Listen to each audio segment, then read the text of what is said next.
Très bien, mais écoutez, c'est moi qui vous remercie de faire les honneurs de votre très belle salle.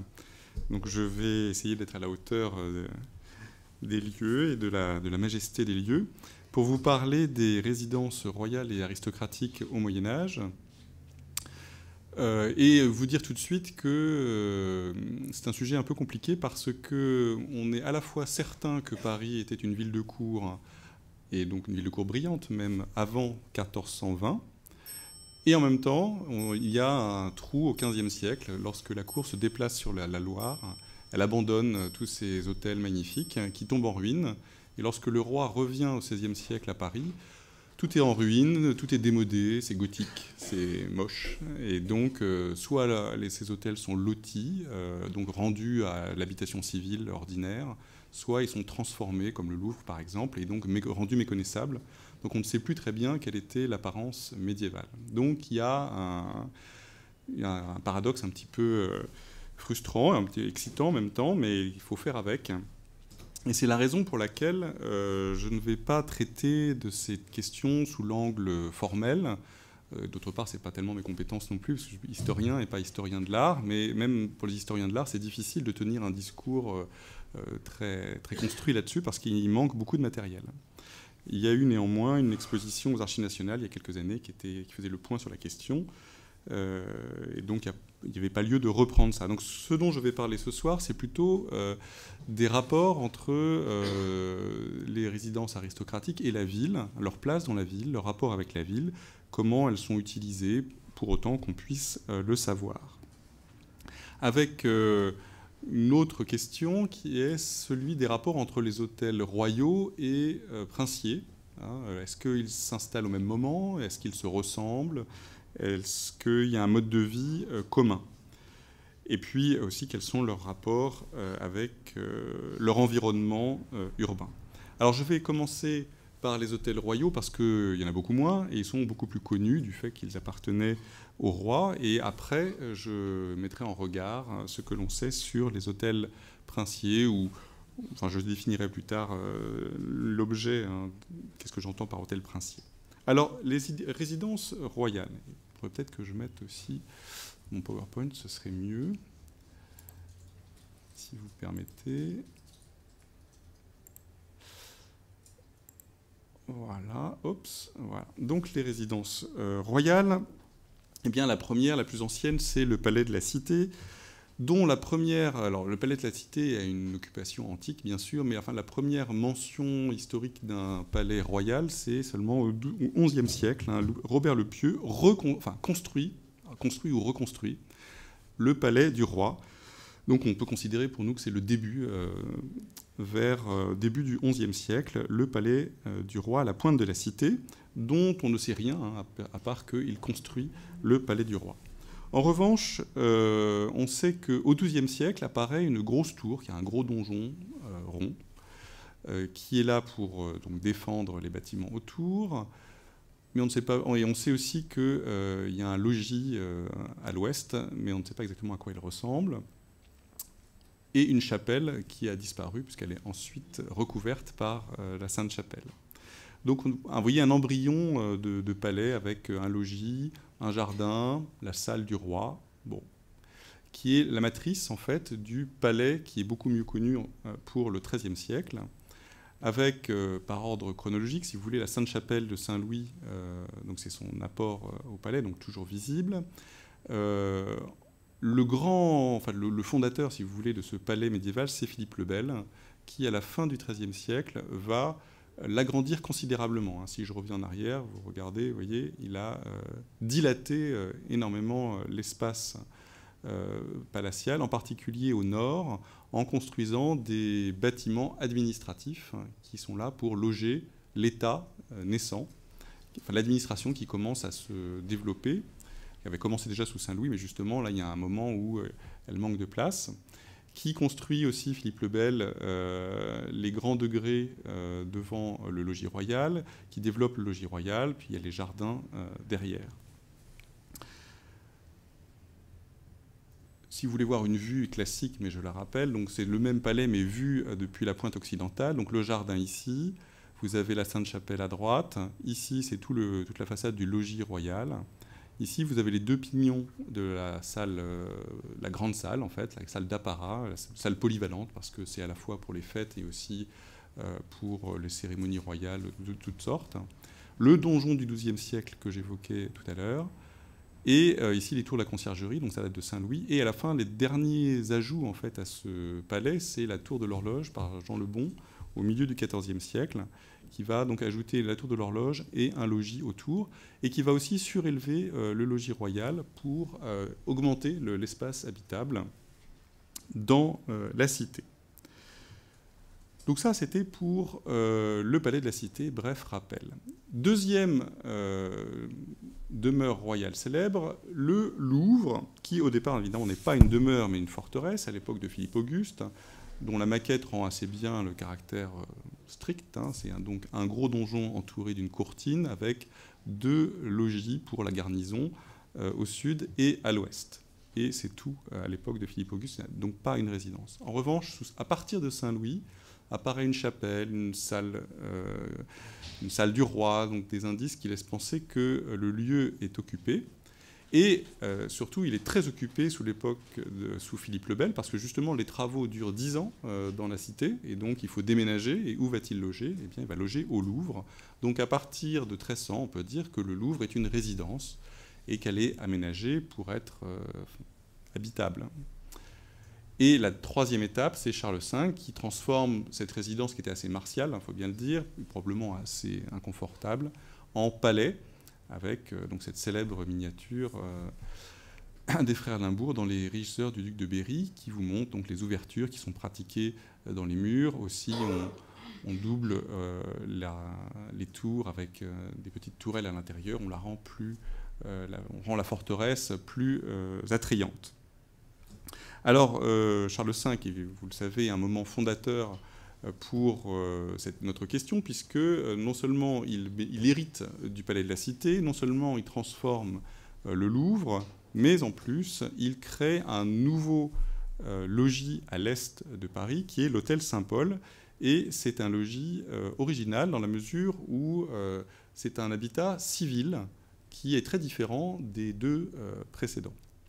Alors, vous avez ici, donc, dans un plan du XVIIe siècle de Truchet-Houillot, une vue qui n'est pas aussi exacte qu'on le souhaiterait, mais enfin qui vous donne quand même un peu une impression d'ensemble. Ici, vous avez l'église paroissiale Saint-Paul, donc ça ne fait pas partie de l'hôtel, mais tout autour, tout le reste du pâté de maison, c'est l'hôtel Saint-Paul.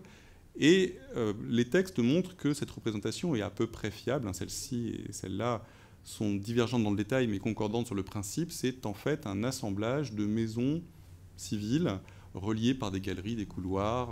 Il n'y a pas de refonte architecturale. On n'a pas tout rasé pour construire quelque chose de neuf. Et ça ressemble bien à un logis aristocratique, pas royal, justement, aristocratique. Et donc, c'est une innovation. Enfin, en tout cas, pour la première fois, les rois habitent dans autre chose qu'un palais ou un château. Ici, une miniature de l'époque de Charles VI montre... ce qui m'intéresse là, c'est, vous voyez, c'est qu'à la fois on a des murs de pierre, donc ce qu'on attendrait pour une résidence royale, de la pierre de taille, et en même temps l'étage, c'est des murs à pans de bois, de la construction ordinaire, comme toutes les maisons de Paris. Et donc ça rapproche au fond cet hôtel Saint-Paul de la construction urbaine, par opposition au Louvre, qui est un château, ou au palais royal, justement, qui est un palais. Alors, donc on a un palais qui s'est un peu fortifié, on a un château qui est devenu un palais, et on a une résidence civile pour loger les rois. J'ajoute quand même pour mémoire, parce que quand même, il y a Vincennes aussi, très vieux château capétien, mais enfin qui est reconstruit par Charles V, avec d'abord un donjon, puis ensuite un château, dans cette gravure d'Androuet du Cerceau, qui vous montre bien l'aspect utopique de ce lieu. C'est un château idéal pour une société idéale. Charles V, dit Christine de Pisan, avait le projet d'accueillir dans ce château ses plus proches conseillers et de les loger et de former une petite société parfaite dans un lieu parfait. Vous voyez, tout est rectangulaire, les tours sont excessivement hautes. C'est totalement inutile pour défendre un tel château, en fait, d'avoir des tours si hautes. De même que les courtines sont trop hautes aussi, ça ne sert à rien. C'est juste pour exprimer la perfection du lieu. D'ailleurs, il n'y a jamais eu de siège, il n'a jamais eu d'expérience militaire, ce château. Donc c'est, disons, un projet qui n'a pas tout à fait abouti. Il n'y a pas eu de société réellement utopique là-dedans. La cour a beaucoup fréquenté le château, mais ça n'a pas été plus loin que ça. Alors, donc vous voyez des lieux très différents. Et d'ailleurs, les textes, surtout pour les trois premiers sur lesquels je vais m'attarder, les textes les désignent bien. Ah oui, excusez-moi, avant d'envisager leur particularité, rappeler juste un détail, c'est que ces lieux, lorsqu'ils ont été réaménagés, ont régulièrement été l'occasion d'innovations architecturales qui ont ensuite servi de modèle pour d'autres demeures royales ou princières. Première innovation, la spécialisation des espaces. Ici, c'est le Louvre. Donc, ça, c'est les anciens logis sont là et les nouveaux logis construits par Charles V sont ici. Et vous voyez, séparation entre chambre à parer, chambre de retrait et chambre tout court. C'est-à-dire la chambre à parer, c'est la chambre d'apparat. Chambre de retrait, c'est là où il y a les conseillers. Et la chambre à coucher, c'est là où il n'y a que le roi, éventuellement la reine.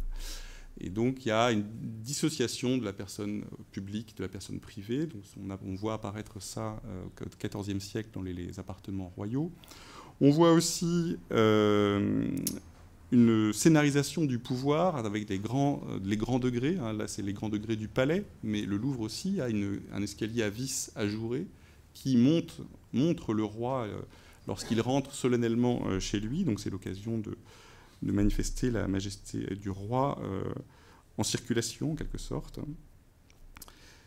Et par ailleurs, les rois multiplient leurs statues aussi bien sur leur propre palais qu'en ville, mais je ne développe pas. Alors, ces trois demeures, le palais, le Louvre, Saint-Paul, sont bien distinguées dans les textes, dans leur typologie. Hein. Le palais, c'est Palatium, à toute époque.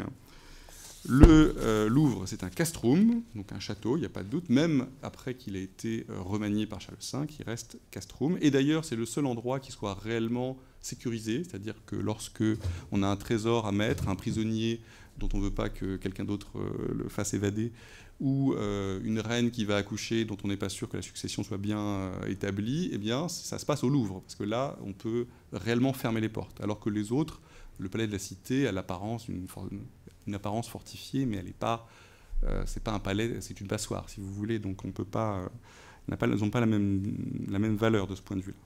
Et l'hôtel Saint-Paul est un hospitium, un hôtel, une maison, ce que son apparence architecturale manifeste. Donc, typologie bien différente, sauf qu'il y a la même manière d'habiter ces trois lieux, parce qu'à chaque fois, dans tous ces lieux, on retrouve la division en appartements, avec chambre à parer, chambre de parement, chambre de retrait, chambre à coucher. Partout, on a une chapelle. Partout, on a une tour. Partout, on a des espaces récréatifs. Jardin, ménagerie, librairie. Partout, il y a une grande salle publique.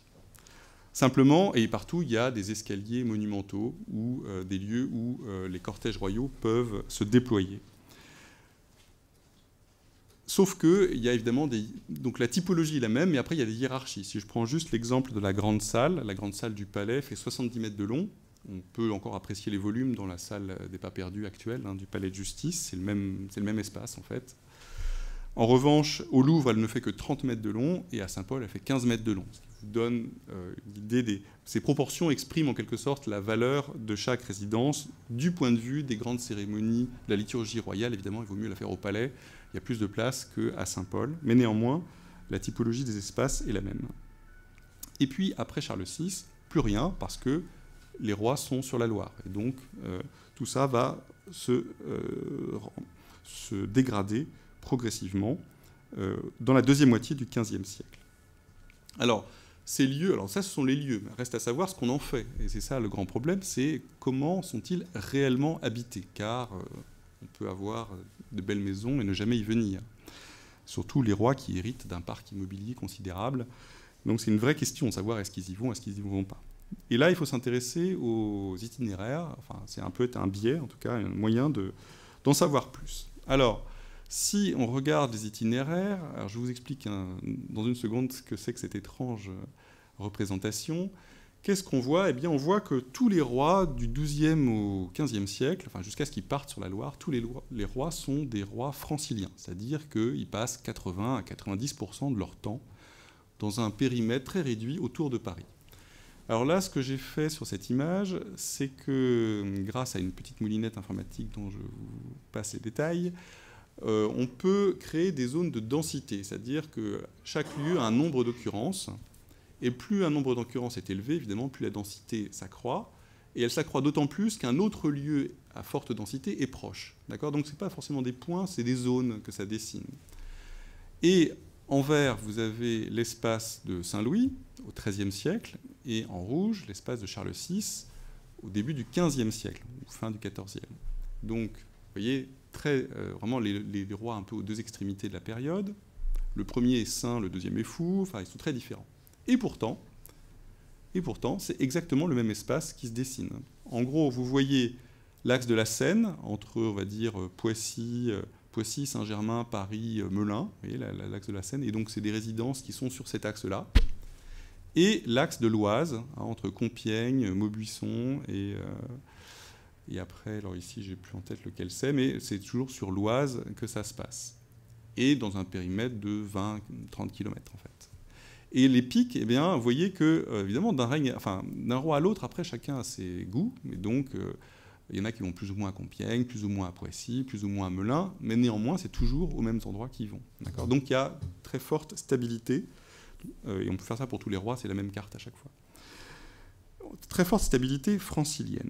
Lorsqu'on regarde ensuite Paris intramuros, les moyennes, si vous voulez, d'occurrence de Paris dans les itinéraires, eh bien, on voit que il y a vraiment trois périodes très, très distinctes. Il y a avant 1350, en gros, ils sont 30% du temps à Paris, enfin 30% des occurrences à Paris, sauf une exception ici qui confirme la règle. Après 1350, ils sont à plus de 50% à Paris, donc là vraiment, on peut dire des rois parisiens. Et puis après 1422, donc c'est le début de la période ligérienne, ils quittent Paris, ils ne sont plus parisiens. Donc là, oui, on peut voir une forme d'investissement progressif et cumulatif dans Paris jusqu'à la rupture que j'évoquais en introduction.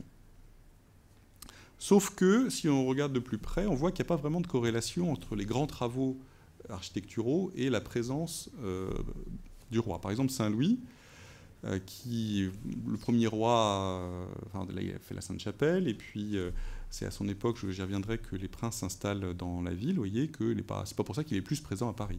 Philippe le Bel est même plutôt moins présent que les autres, hein, alors que c'est lui qui refait le palais de la cité. Vous voyez. Et puis à l'inverse, Jean le Bon, alors il faut dire qu'il a un règne très troublé, donc il n'a peut-être pas trop non plus les moyens de faire des travaux, mais bon, lui il est très très parisien, mais les travaux sont modestes.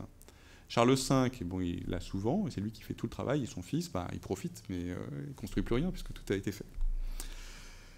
Donc, pourquoi ces grands travaux? Eh bien, ce n'est pas seulement une question de loger le roi, c'est aussi, pour Philippe le Bel, loger l'État. Vous voyez que là, manifestement, s'il reconstruit le palais, c'est dans la perspective de loger tous les services, les cours souveraines, en fait, peut-être plus que la personne royale. Et dans la deuxième moitié du XIVe siècle, et c'est valable déjà pour Philippe le Bel, il y a une deuxième nouveauté, c'est que la taille de la cour s'accroît. C'est-à-dire que le nombre de personnes qui sont autour du roi, sa maisonnée, enfin ça on le mesure à sa maisonnée, on ne peut pas mesurer les autres, mais la maisonnée royale, en gros elle passe de 70 personnes sous Saint-Louis à peu près 160 sous Philippe le Bel, à 700 sous Charles VI. Bon, allez, à l'aune de l'époque moderne, c'est pas beaucoup, mais pour le Moyen-Âge, vous voyez, la proportion change considérablement. Donc, loger l'administration, loger la cour qui se développe. Évidemment, c'est une politique de prestige. Ça, lorsque l'empereur rend visite à Charles V en 1378, évidemment, Charles V lui fait la visite systématique de tous ces châteaux franciliens, les uns après les autres. L'empereur étant goutteux, transporté en litière, donc il a dû souffrir le martyre, mais il s'est déplacé jusqu'à ce qu'il ait tout vu, jusqu'à ce qu'on lui ait tout montré, car c'était manifestement très important d'exprimer le pouvoir dans la pierre.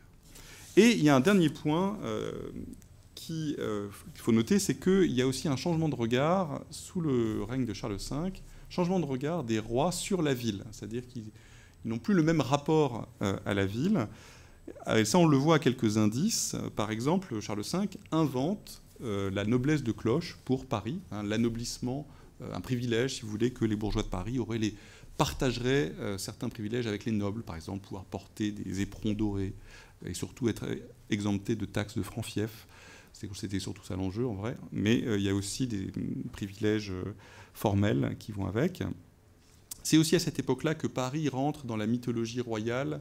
On parle des origines antiques de Paris, et donc ça permet de raccrocher ça aux origines troyennes, et donc de faire sens entre l'origine de Paris et l'origine de la monarchie. Et c'est l'époque aussi où Christine de Pisan intègre les bourgeois de Paris parmi les gens d'autorité dont le roi doit écouter l'avis pour bien gouverner. Donc vous voyez, Paris entre en quelque sorte dans la sphère du pouvoir comme entité urbaine. Et donc c'est pas une question, donc tout ça pour dire que c'est pas tellement une question de fréquentation de la ville, mais plutôt de changement de rapport à la ville, de structure du pouvoir qui fait que ces hôtels royaux se multiplient et se dilatent dans l'espace parisien. Alors qu'en est-il maintenant des hôtels aristocratiques dans ce contexte que je viens d'évoquer? Alors tout d'abord, peut-être un point de définition. Qu'est-ce qu'on entend par hôtel aristocratique? On aimerait avoir une définition formelle, sauf que, comme il n'y a plus de traces archéologiques pratiquement, à quelques exceptions près, donc naturellement vous allez me citer Cluny, l'hôtel de Cluny et l'hôtel de Sens, qui sont du début du XVIe siècle en réalité, donc pas de la période dont je parle, même si on peut supposer qu'il y a une continuité. Donc ce sont des mauvais exemples. Et puis après, les traces archéologiques sont très maigres. Vous avez la tour de Jean sans peur, bon, et puis quelques détails ici et là dont je reparlerai. Donc on ne peut pas s'appuyer sur une typologie formelle. Donc la seule définition qu'on puisse proposer, c'est une définition sociale. Un hôtel aristocratique est un hôtel habité par un aristocrate, quelle que soit sa forme, sa taille, sa valeur. Et pour ma part, je m'en tiendrai aux résidences de la noblesse provinciale. J'appelle comme ça noblesse provinciale tous les ducs, comtes, sires, qui ont des fiefs ailleurs et qui viennent à Paris, mais qui ne sont pas de Paris et qui ne comptent pas y rester en fait. Et ça me permet de distinguer cette noblesse-là d'une noblesse qui est parfois une bourgeoisie anoblie ou de la petite noblesse qui s'installe à Paris et qui, elle, pour le coup, a un mode de vie assez urbain et qui, à mon avis, bien qu'ils peuvent habiter parfois les mêmes bâtiments, n'a pas, je pense, le même rapport à la ville. Alors, si j'en reviens aux princes, depuis quand sont-ils dans Paris? Eh bien, c'est beaucoup plus tardif que pour les rois. Au XIIe siècle, il n'y en a pas, pratiquement. Une exception, le duc de Bourgogne a un hôtel rive gauche, mais c'est tout. Et d'ailleurs, si vous lisez la chanson des Narbonnais, qui est une chanson de geste qui a été écrite au début du XIIIe siècle, vers 1210, il y a un épisode où le héros, le fils d'Émery de Narbonne, va à la cour de Charlemagne, qui se trouve être à Paris. Petite liberté avec l'histoire. Mais donc en gros, la cour que décrit la chanson de geste, c'est la cour de Philippe Auguste. Et donc le roi tient sa cour à Paris. Donc il y a beaucoup de prélats, de princes, de ducs, de barons, etc. Et il y a tellement de monde qu'il n'y a pas de place pour se loger. Donc ce que l'on et d'ailleurs donc ça donne lieu à un épisode comique dans lequel les fils d'Émery de Narbonne se battent pour retrouver de la place. Ils cherchent à chasser le duc de Bourgogne, ils n'y arrivent pas. Après ils vont essayer de chasser d'autres personnes, ils n'y arrivent pas. Ils croisent l'abbé de Cluny qui leur dit, vous savez, vous ne trouverez jamais à vous loger. C'est plein. Paris est plein comme un œuf. Et donc, tout ça pour dire que, naturellement, c'est de la littérature, mais ça donne l'idée que, premièrement, les nobles doivent louer ou loger chez l'habitant, enfin, ils n'ont pas leur maison à eux, et les rares qui ont des maisons à eux, bien, les occupent, et donc il n'y a pas de place pour les autres. Et donc, quelque part, c'est compliqué, au XIIe siècle et au début du XIIIe siècle, pour la grande noblesse d'habiter Paris. Dans la documentation foncière qui commence un peu à s'étoffer dans les années 1230, on voit quelques demeures comme la demeure du sire de Nesle, du comte de Ponthieu, du comte de Mâcon, du comte d'Auxerre, du comte d'Eu dans Paris, mais c'est la moyenne noblesse, ce n'est pas des princes, et puis c'est très limité.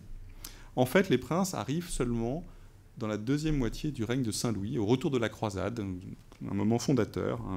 Le roi va réformer le royaume, il va aussi être peut-être plus parisien, et donc ses frères s'installent dans Paris, Alphonse, comte de Toulouse, et Charles, comte d'Anjou et roi de Sicile. Alors Alphonse s'installe près du Louvre, et Charles à l'opposé, à l'est de la ville, mais aussi sur la rive droite.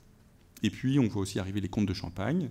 Et le premier moment où on peut avoir une photographie, si vous voulez, de la présence aristocratique dans la ville, c'est vers 1300, à l'époque de Philippe le Bel, grâce au rôle d'impôt qui taxe les concierges. Et donc on voit apparaître plein de concierges d'hôtels aristocratiques. Et donc du coup, on sait qu'il y a un hôtel, grâce à eux, on sait qu'à cet endroit-là, il y a un hôtel aristocratique que la documentation ne mentionne pas par ailleurs parce qu'elle est encore très lacunaire.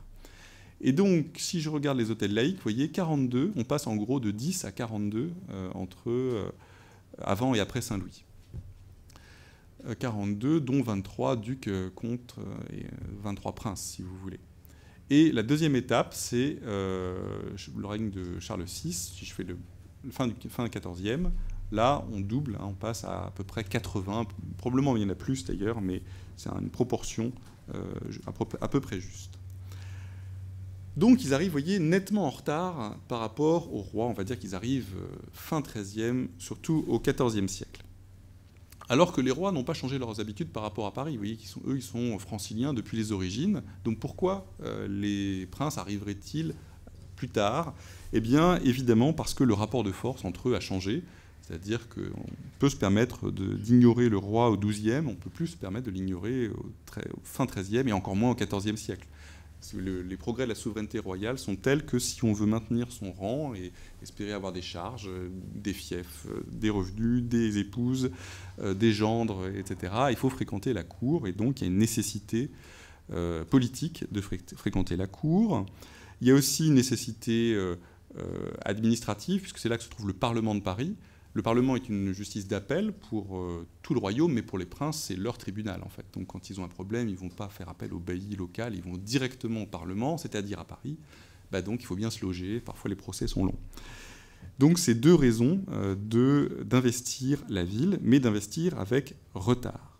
Cela dit, à l'époque de Charles VI, il ne faut pas négliger ces cours princières, au sens large, hein, parce qu'il n'y a pas que les princes, il y a aussi la moyenne noblesse, qui peuvent former une population assez nombreuse. J'évoquais 700 personnes pour l'hôtel, donc la maisonnée, hein, là je compte du marmiton jusqu'au maître d'hôtel, 700 personnes pour le roi, mais il faut ajouter la reine, les enfants, le dauphin quand il prend de l'importance, vous ajoutez le frère, les oncles.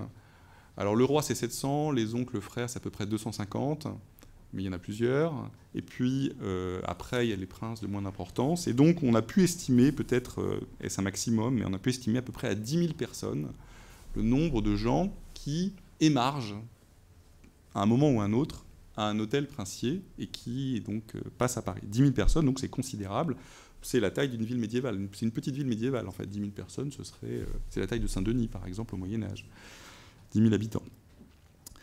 Donc c'est un facteur, vous voyez, démographique important, même s'il est tardif dans l'histoire urbaine. Mais alors donc c'est une espèce de paradoxe, c'est que les princes sont nombreux sous le règne de Charles VI, ils ont des maisonnées fournies, mais en même temps ils sont complètement étrangers à la ville, c'est-à-dire qu'ils n'ont aucun pouvoir dans la ville, aucune autorité, ils n'ont pas de fief. Ils n'ont pas de charge municipale, ou de manière très très marginale, donc je ne les évoque même pas. Et donc ils sont à la fois très visibles et aux marges de la ville. Et ils sont aux marges de la ville même physiquement. Lorsqu'on regarde la répartition des hôtels dans la ville, là c'est en 1300, donc grâce au rôle d'impôt, ces fameux concierges que j'évoquais tout à l'heure. Et alors ici c'est tous les hôtels, donc à la fois il y a les princes, mais il y a aussi les prélats, les abbés, vous voyez, les évêques, archevêques. Donc c'est un peu plus large que mon propos, mais néanmoins, ça reste valable. Donc si je croise la répartition des concierges avec les densités de population, en fait, c'est le négatif l'un de l'autre. Donc la densité de population, vous l'avez, elle est forte dans la cité. Hein. Quand c'est orange, marron ou noir, donc c'est de fort à très fort. Quand je dis très fort, ça veut dire que dans cette zone-là, on est à peu près à 1500 habitants à l'hectare. Actuellement, à Paris, le maximum, c'est 800 habitants à l'hectare. D'accord ? Donc on est le double de la densité actuelle dans un habitat qui est 3 fois plus bas, en fait. Hein. Donc vous imaginez, c'est Calcutta, en fait. Le centre de Paris, entre les Halles et le Châtelet, c'est des densités extraordinairement fortes de population. Et comme par hasard, vous voyez, il n'y a aucun hôtel dans ces endroits-là. A l'inverse, sur la rive gauche, vous avez donc ici de 0 à 25 feux contribuables. Alors je vous passe les détails, comment on peut convertir ça en habitants à l'hectare. Mais là, vous avez des densités qui sont quasi rurales, c'est-à-dire qu'il y a vraiment très peu d'habitants à l'hectare. Même, ce serait même inférieur à une zone pavillonnaire actuelle, hein, vous voyez. Donc dans la même ville, dans le même espace, on a un différentiel énorme de densité de population. Et comme par hasard, vous voyez que les hôtels s'installent dans les zones de faible densité.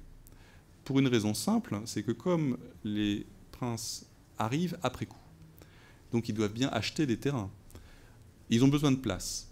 Plus la densité est forte, plus le terrain, les parcelles sont petites. Elles ont été morcelées par l'usage. Donc, remembrer, arriver à faire un terrain à peu près vaste dans une zone très dense, c'est quasi impossible parce qu'il faudrait racheter un nombre considérable de parcelles. En revanche, à la périphérie, c'est-à-dire en gros autour des remparts de Philippe Auguste et au-delà, là, les parcelles, non seulement elles sont plus vastes, mais en plus elles sont moins habitées, donc elles sont plus facilement achetables. Et donc, c'est la logique, si vous voyez, c'est une logique commerciale, en fait, c'est le marché immobilier qui, c'est pas un choix, hein, c'est vraiment par défaut que ces princes s'installent à la périphérie. Enfin, par défaut, ils y trouvent peut-être leur compte autrement, mais ce qui est sûr, c'est que s'ils voulaient s'installer au centre, ils n'auraient pas pu, quand bien même ils auraient voulu. Donc, c'est la principale variable qui explique la répartition des hôtels princiers, beaucoup plus que la présence d'un hôtel royal dans les environs. Par exemple, la cité, hein, on devrait dire, si c'était ça le facteur principal, il devrait y avoir quand même pas mal d'hôtels dans la cité, or il n'y en a aucun. Vous allez me dire, oui, près du Louvre, quand même, il y a beaucoup de monde. Oui, c'est vrai. Mais d'ailleurs, le Louvre est aux marges, hein, lui-même aux marges de la ville. Et puis, donc là, c'est des zones de faible densité, c'est pas compliqué. Et là, près des remparts aussi, en réalité. Mais le bon exemple, si vous voulez, c'est l'est de la ville, dans le lieu qui sera le futur hôtel Saint-Paul. Mais en Tressan, il n'y a pas d'hôtel Saint-Paul. Il n'y a rien à cet endroit-là. Ici, c'est des poissonniers, enfin, c'est des pêcheurs, si vous voulez. C'est un village de pêcheurs, le faubourg Saint-Paul, de bateliers, bon. Et ici, c'est un quartier tisserand. Voilà, donc il n'y a absolument rien de royal. Et ils sont à l'opposé du Louvre, de la Cité, des lieux royaux. Et pourtant, il y a beaucoup d'hôtels. Donc le frère de Saint-Louis, le roi de Sicile, il s'installe exactement ici. Et après, vous avez l'archevêque de Sens, vous avez le comte d'Eu, enfin, la noblesse moyenne ou haute. Donc, s'ils vont là, bah, c'est parce que, en fait, c'est là qu'il y a de la place. Donc, une marge, ils sont aux marges à la fois juridique, puisqu'ils n'ont pas de politique, hein, et aussi physique de la ville.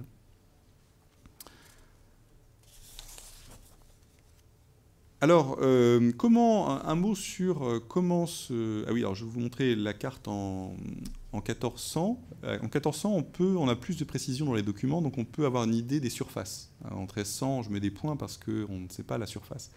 Et vous voyez, de manière très schématique, hein, que quand on est au centre, il y a des toutes petites surfaces. Alors ici, c'est pas tout à fait des bons exemples, parce que c'est des hôtels d'abbés, et en réalité, c'est des granges urbaines. C'est juste des maisons bourgeoises qui servent de celliers pour les provisions qui sont amenées par la Seine. Mais ils ont un concierge, donc c'est pour ça qu'ils font partie. Et parfois, on les évoque parmi les hôtels, donc ce n'est pas des très bons exemples. Mais si je prends ici le comte d'Anjou, vous voyez, voilà un prince. C'est le seul prince au centre de la ville. Bon, il a un hôtel assez conséquent, mais quand même plus petit que ceux qu'on peut trouver aux marges ici. Et globalement, à vue de loin, vous voyez à l'œil très nettement que les plus grands sont au-delà du rempart, et spécialement sur la rive gauche. Et alors, quand on est hors de Paris, c'est même encore plus vaste. Donc ça confirme, si vous voulez, cette contrainte physique. Alors, comment se passe le processus de formation d'un hôtel particulier? Ce quartier-là, c'est le quartier des Archives nationales, il a été très étudié, donc on voit comment ça se passe.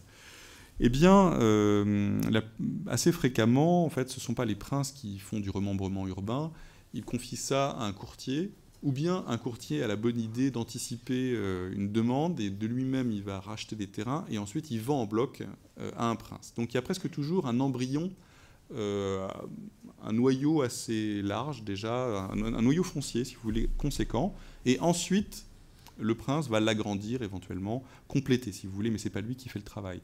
Alors le noyau, ça peut être soit une maison bourgeoise, en l'occurrence c'était la maison de la famille Harrod, qui est devenue l'embryon du futur hôtel d'Artois au XIIIe siècle, fin XIIIe siècle. Donc une maison patricienne, qui était une belle maison, à plusieurs milliers de livres de valeur, donc très belle maison, mais achetée, agrandie et transformée ensuite en hôtel ducal ici.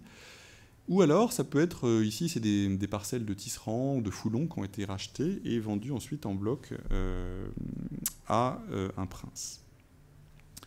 Alors, se pose la question de la visibilité de ces demeures dans le paysage et de ce que ça peut signifier pour leurs propriétaires et puis pour les Parisiens. Et alors là, c'est une question un peu sans fin, on peut avoir des débats sans fin parce qu'en réalité, les sources sont très contradictoires et très lacunaires. En gros, pour faire simple, on peut distinguer 3 niveaux de visibilité. Un niveau minimal qui est une visibilité sociale, c'est-à-dire que cette demeure est connue parce que son propriétaire est connu. Ça, c'est la visibilité des demeures patriciennes, par exemple. Pourquoi tant de bourgeois ont donné des noms à la rue qu'elles habitaient? C'est parce qu'eux-mêmes étaient célèbres, probablement beaucoup plus que parce que leur maison était belle, même si ça n'exclut pas qu'elle soit aussi de qualité. Deuxième niveau, une visibilité ornementale, c'est-à-dire que on a une maison qui est une maison de qualité, ça se voit, si vous voulez, à des décorations, des ornementations du portail, des vitraux, des verrières par exemple, hein, les fenêtres ont des vitres, ou bien à sa hauteur, éventuellement, à quelques détails. Alors, on peut donner l'exemple là de la maison de Jacques Ducy, que Gilbert de Metz, dans sa description de Paris en 1407, décrit longuement. Il dit il y a une porte sculptée, derrière la porte il y a une cour avec des pans, ensuite il y a une salle décorée avec de tableaux, puis une salle de jeu, puis une chapelle, puis une étude tapissée de pierres précieuses et d'épices. Bon, c'est légèrement emphatique, hein, mais bon, ça donne quand même une idée. Ensuite une chambre avec fourrure, puis d'autres chambres, une chambre haute avec un arsenal et une fenêtre qui permet d'observer les ennemis de dehors, une espèce de fenêtre à clapet comme ça. Et au-dessus, tout en haut, une chambre carrée avec des fenêtres de tous les côtés pour regarder la ville par le haut, en fait, un belvédère en quelque sorte, le premier belvédère de l'histoire de Paris. Donc c'est une demeure somptueuse à lire Gilbert de Metz, sauf que le propriétaire Jacques Ducy est un clerc de la Chambre des comptes, c'est-à-dire quand même il est un peu aux marges de la société curiale, enfin c'est un petit clerc de la Chambre des comptes, et la seule chose qu'on sait de lui, c'est cette description pratiquement, hein, donc ça fait un peu douter du caractère extraordinaire de cette maison. Et d'autre part, on sait par le seigneur qui fait payer la taxe foncière qu'il fait payer Jacques Ducy pour 3 maisons, c'est-à-dire qu'en fait, il a 3 parcelles. 3 parcelles, ça correspond à la taille d'une maison patricienne, en fait. C'est la taille normale d'une maison patricienne. Donc, vous voyez, ce n'est pas une grande maison. Simplement, il a dû reconstruire, enjoliver, et donc, il a une visibilité ornementale, vous voyez, mais ce n'est pas du tout un monument. C'est juste une belle maison, et je pense qu'il doit être plus ou moins ami avec l'auteur de l'éloge, qui en rajoute dans la description. Et donc, ça m'amène à la 3e étape, qui est la visibilité monumentale. Et à mon avis, on n'est pas dans le même ordre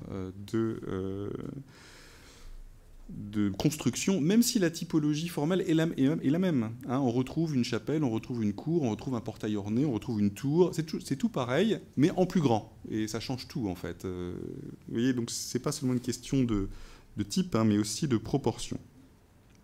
Et donc là, lorsqu'on peut avoir les tailles, eh bien, on voit que c'est une dizaine, une quinzaine de maisons qui sont réunies en un seul bloc. Et ça forme un hôtel princier. Et c'est plus un clerc de la Chambre des comptes là qui habite, c'est plutôt le frère du roi ou son oncle ou son gendre. Oui, on change de niveau. Mais alors c'est de la pierre de taille, bien sûr. Et alors à quoi ressemble-t-il? Alors c'est là que je vais vous faire une petite, quand même quelques images. Donc l'hôtel d'Harcourt a disparu, mais donc un hôtel du XIIIe siècle. Vous voyez, pierre de taille et les créneaux qui donne une apparence fortifiée. En même temps, il y a des grandes baies vitrées. Il est absolument clair que ce n'est pas une forteresse. Ça rappelle, hein, c'est des citations de l'architecture militaire, mais ce n'est pas un château. Très grande baie vitrée. Oui, les petites tourelles aussi, ce ne sont pas des tours. Vous connaissez évidemment le portail de l'hôtel de Clisson. Alors on sait par d'autres des plans du XVIe siècle que derrière, il y avait une tour, un genre donjon carré derrière. donc il y avait un aspect aussi fortifié. La fameuse tour Jean sans peur, toujours en place. Et puis l'hôtel de Nesle aussi, alors c'est un bon exemple, parce que l'hôtel de Nesle, en fait, il reprend les remparts de Philippe Auguste. La tour de Nesle, qui était la tour de l'enceinte, en fait, qui portait la chaîne, qui permettait de barrer le fleuve. Donc, bien sûr, elle est possédée par Jean de Berry, mais l'hôtel où il habite, il commence, ça c'est la porte, donc c'est la porte de Paris, porte de Nesle, donc qui est publique. Il possède la porte, mais quand même la porte est publique, donc il faut bien qu'on puisse passer. Donc son habitation, en réalité, elle est de ce côté-là, derrière ce côté-là. Mais de l'extérieur, on a vraiment l'impression que c'est ici qu'il habite. Vous voyez, donc il y a une espèce d'illusion, illusion de forteresse. Donc l'hôtel de Nesle n'est absolument pas une forteresse, mais il a vraiment l'apparence d'une forteresse grâce à son adossement à la muraille. Donc pour les vestiges qu'on a, on voit quand même une concordance forte sur les démonstrations martiales, hein, même si ce ne sont évidemment pas des forteresses. Autre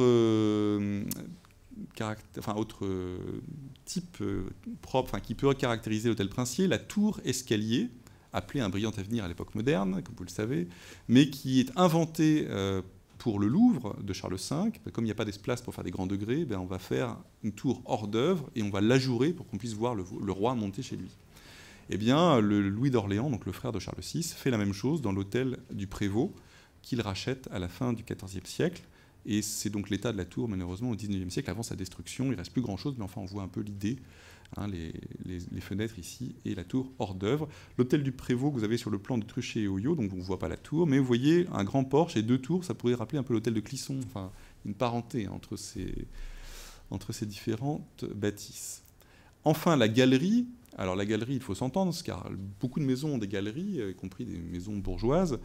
Mais là, ce qui change, c'est la taille, en fait, le caractère monumental. Donc la galerie de l'hôtel de Bourbon, elle est sur la Seine, vous voyez, elle fait tout le front de Seine, en quelque sorte, avec vue sur l'eau, le logis étant derrière. Elle fait 60 mètres, et la galerie de l'hôtel de Nesle, elle fait 200 mètres. Donc c'est là où on change de catégorie, vous voyez, hein, c'est vraiment du monument dans ce cas-là. C'est plus la galerie de la maison urbaine, telle qu'on peut en trouver partout. Même si la galerie signale une demeure de qualité. Les jardins, excusez-moi, petite coquille dans mon PowerPoint, et parce que je n'ai pas réussi à trouver de représentation vraiment claire. Alors, donc vous voyez, 3 niveaux, visibilité sociale, ornementale, ornementale et monumentale, avec au fond, la différence entre les deux derniers, c'est le degré. Ce n'est pas la typologie, tous ont une chapelle, une tour, etc. Sauf que pour Jacques Ducy, sa tour, c'est un étage de plus avec des fenêtres, alors que ça peut être un donjon pour un hôtel princier. Mais attention, il y a un décalage régulier, en fait, il y a un jeu, si vous voulez, un jeu au sens mécanique du terme, entre la typologie formelle et le niveau social. C'est-à-dire qu'il y a à peu près correspondance, mais pas tout à fait. Vous avez des gens qui sont de la moyenne ou de la haute noblesse, qui ont des maisons qui ressemblent pas tellement à des hôtels princiers, et à l'inverse, vous avez des gens de la petite noblesse qui ont des hôtels quasi princiers. Vous voyez ? Exemple, alors là, je voulais prendre l'exemple de l'hôtel du Pet au Diable, qui a appartenu à Raoul de Clisson à la fin du XIVe siècle, donc la famille de Raoul de Coucy, excusez-moi, Raoul de Coucy à la fin du XIVe siècle. La famille de Coucy, une très vieille famille aristocratique, donc il n'est pas duc, il n'a pas de sang royal, si vous voulez, mais il fait partie de la moyenne noblesse.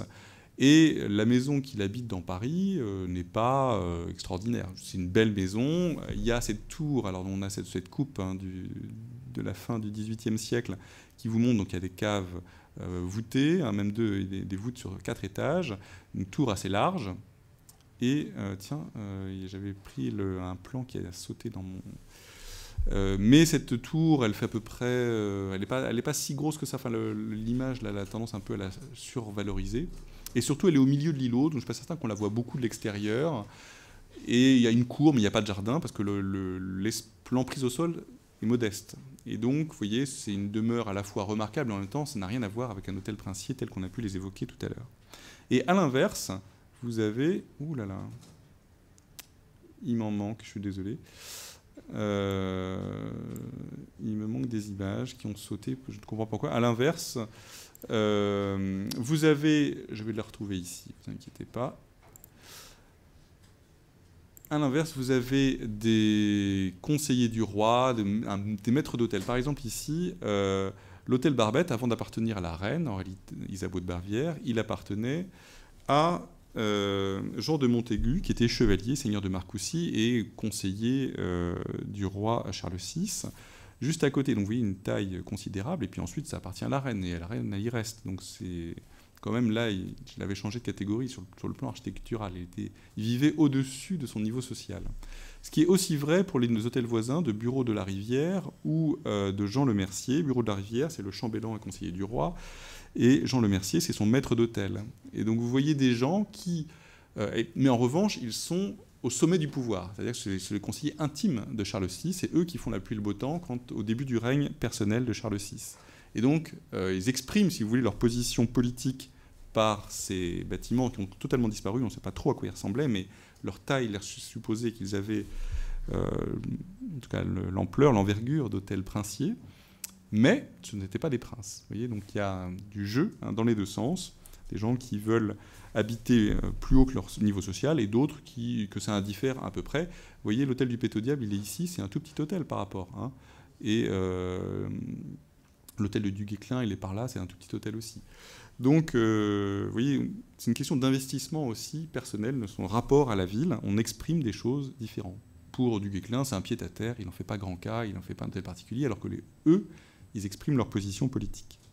Alors, ce qui m'amène aux fonctions de ces hôtels, à quoi servent-ils ? Eh ben, bon, logement, évidemment, mais aussi, il faut aussi imaginer que la plupart sont vides l'essentiel de l'année, c'est-à-dire que ces gens-là ne les habitent pas tout le temps.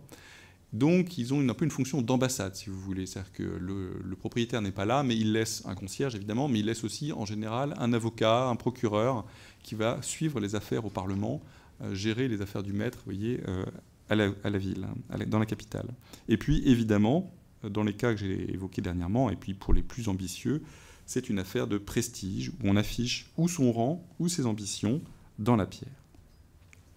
Mais on ne pourrait pas comprendre ces hôtels-là si on ne les replaçait pas dans leur contexte patrimonial. C'est-à-dire que tous ces propriétaires ont d'autres propriétés dans les environs de Paris. Là, j'ai fait juste la carte des propriétés de la famille de Charles VI vers 1400. Donc c'est le roi, son frère, ses oncles. Eh bien, vous voyez qu'à chaque fois, il y a un tandem, hein, maison des villes, maison des champs. Ça, c'est pour le duc de Bourbon. Si vous prenez le duc de Berry, donc l'hôtel de Nesle, un autre à Bicêtre. Vous prenez Bourgogne, vous avez donc l'hôtel d'Artois que j'évoquais tout à l'heure, et un autre à Conflans. Toujours ce binôme maison des villes, maison des champs, et le roi, bien sûr. Alors vous ajoutez Saint-Mandé, Vincennes, Charenton, Saint-Ouen. Et pour Orléans, vous avez Saint-Marcel et Chaillot, pour le duc d'Orléans. Donc, vous avez au minimum 2, voire 3 hôtels, avec, au fond, un hôtel urbain, un hôtel périurbain. Le duc d'Orléans, ça m'intéresse, parce que vous voyez qu'il a un hôtel, l'hôtel de Bohême, il est proche du Louvre. Ça, c'est vraiment urbain, bien qu'il soit dans la zone de moindre densité. Ensuite, il a un hôtel à Saint-Marcel, qui est un faubourg assez vert. En fait, il y a la Bièvre, il y a des jardins, quelque chose déjà d'un peu champêtre. Mais en même temps, il y a une continuité du tissu urbain. On est vraiment à la périphérie et la limite de la ville, c'est encore la ville. Et puis, il a aussi, à Chaillot, là, c'est franchement la campagne. Mais Chaillot, comme Vincennes, hein, c'est à quelques kilomètres de Paris. Ça veut dire qu'il dîne à Paris, il couche à Chaillot, et inversement. Et ça, on en a la preuve avec le duc de Bourgogne, Philippe le Hardi, dont l'itinéraire est bien documenté. On voit qu'il passe son temps, il a une espèce de micro-mobilité francilienne dans un rayon de 10-15 km, en fait, qui est, à mon avis, très représentative de ce mode de vie aristocratique, c'est-à-dire qu'ils ont un hôtel dans Paris, mais en réalité, ils n'ont de cesse de sortir de Paris pour aller au vert, se rafraîchir, chasser, jouter ou autre. Et donc, l'hôtel parisien, au fond, on ne peut pas le comprendre si on ne voit pas le reste autour. Hein. Alors, voyons maintenant, brièvement, dans le temps qui me reste, la place de ces hôtels dans la ville. Qu'est-ce qu'en pensent les Parisiens ? Eh bien, ce qui est très intéressant, c'est qu'on voit que ces hôtels rentrent progressivement dans l'imaginaire des citadins pour devenir, à la fin du XIVe siècle, un élément classique, enfin un élément normal et appuyé du prestige de la ville.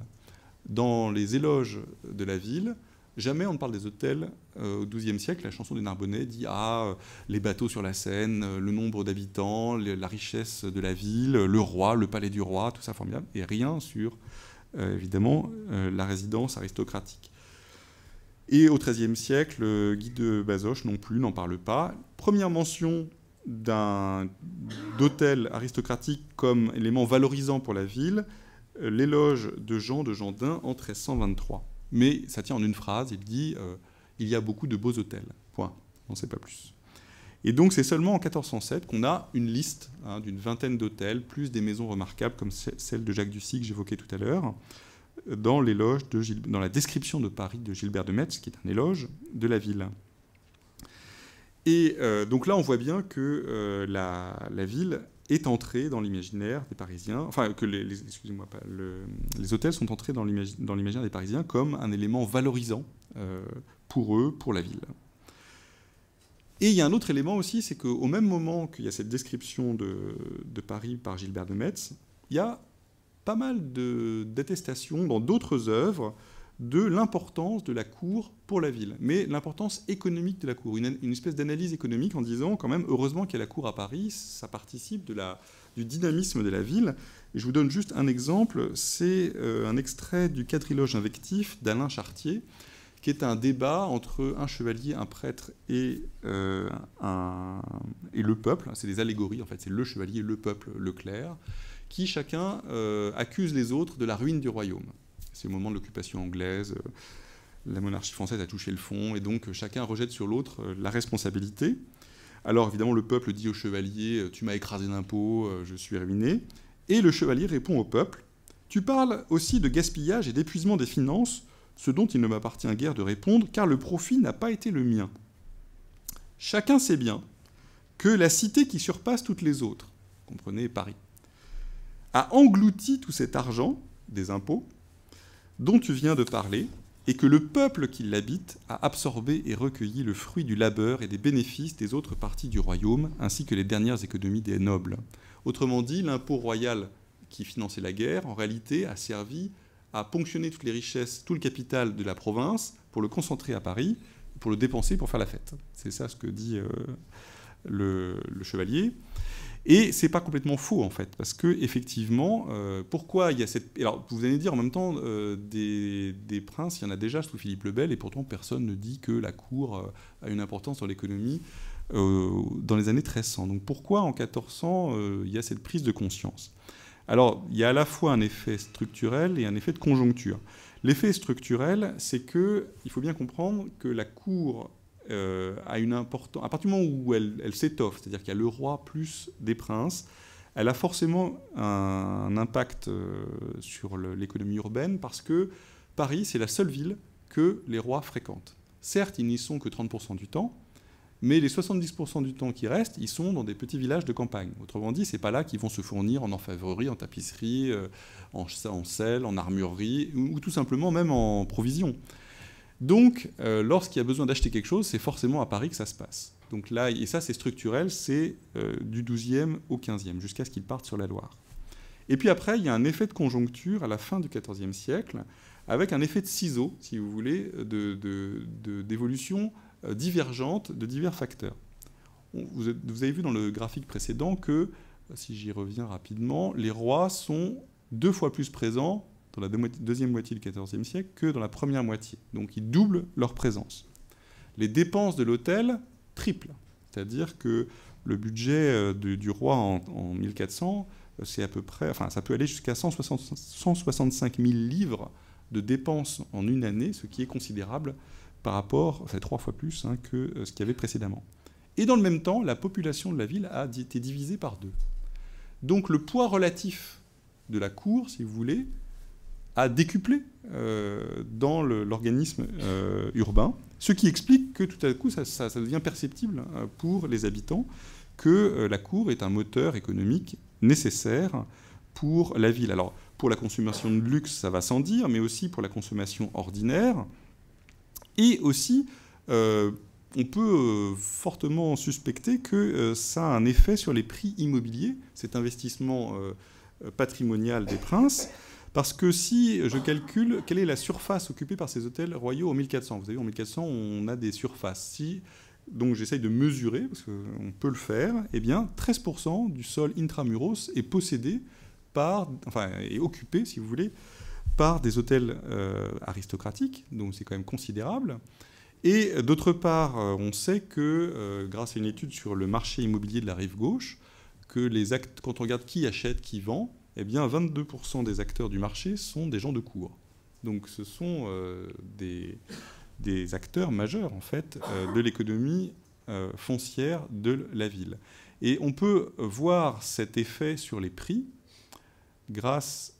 Et voilà, et elle manque, donc je ne vous la montrerai pas, je suis désolé. Mais donc pour la rive gauche, on peut faire des statistiques et établir une courbe, si vous voulez, des prix des immeubles. Donc, mais tous les immeubles, hein, à la fois les hôtels et en même temps les petites maisons de rien du tout. Et donc on voit, quand on fait des moyennes décennales, on voit un cycle, enfin on voit plusieurs cycles. Et ce qui est assez amusant, c'est qu'il y a un cycle de croissance, donc les prix montent, sous la règle de Charles V, Charles VI. Les prix montent alors qu'on est en pleine crise politique, économique, que c'est la débâcle partout dans le royaume. Mais à Paris, les prix montent, et sur la rive gauche. Or, c'est une rive qui est très densément occupée par des hôtels aristocratiques. Et donc, il y a, vous voyez, un fort soupçon que cette présence est un facteur de soutien des prix immobiliers et donc aussi de bonne marge de l'économie urbaine.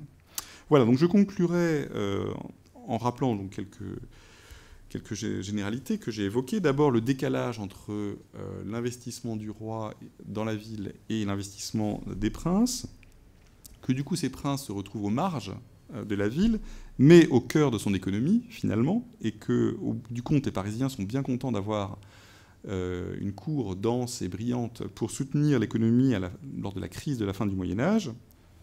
Et précisément, lorsque la cour partira brutalement avec l'occupation anglaise, là, ça va révéler, en quelque sorte, la fragilité de l'économie parisienne, et ça va être une catastrophe complète. C'est-à-dire que les prix vont s'effondrer, la ruine économique est évidente et attestée par toutes les sources. Ça, c'est un premier point. Et le deuxième point, c'est peut-être pointer le rapport à la ville qu'ont ces propriétaires aristocratiques, qui à la fois payent cher et font des travaux, et parfois considérables, dans des bâtiments urbains, mais qui en même temps achètent aussi dans les campagnes environnantes et au fond vivent peut-être plus volontiers dans les campagnes environnantes que dans la ville. Par exemple, le duc de Bourgogne, il dort à Conflans, c'est-à-dire qu'il va à Paris, à la cour, au dîner, etc., pour les mondanités, mais en fait, quand il s'agit d'avoir du confort, il va plutôt à Conflans, alors qu'il a 2 ou 3 hôtels dans la ville, tous plus somptueux les uns que les autres. Et donc, au fond, ces nobles, je crois que dans leur tête, sont des ruraux qui sont comme les rois, en fait, aussi, et qui n'ont de cesse que d'aller chasser, d'aller courir et battre à la campagne, et qu'ils vont à la ville par nécessité politique, plus que par goût. Et donc, une fois qu'ils ont accompli leur devoir politique, de conseiller, eh bien, ils n'ont que de cesse que de quitter Paris pour les campagnes franciliennes ou leurs fiefs provinciaux. Voilà, je vous remercie.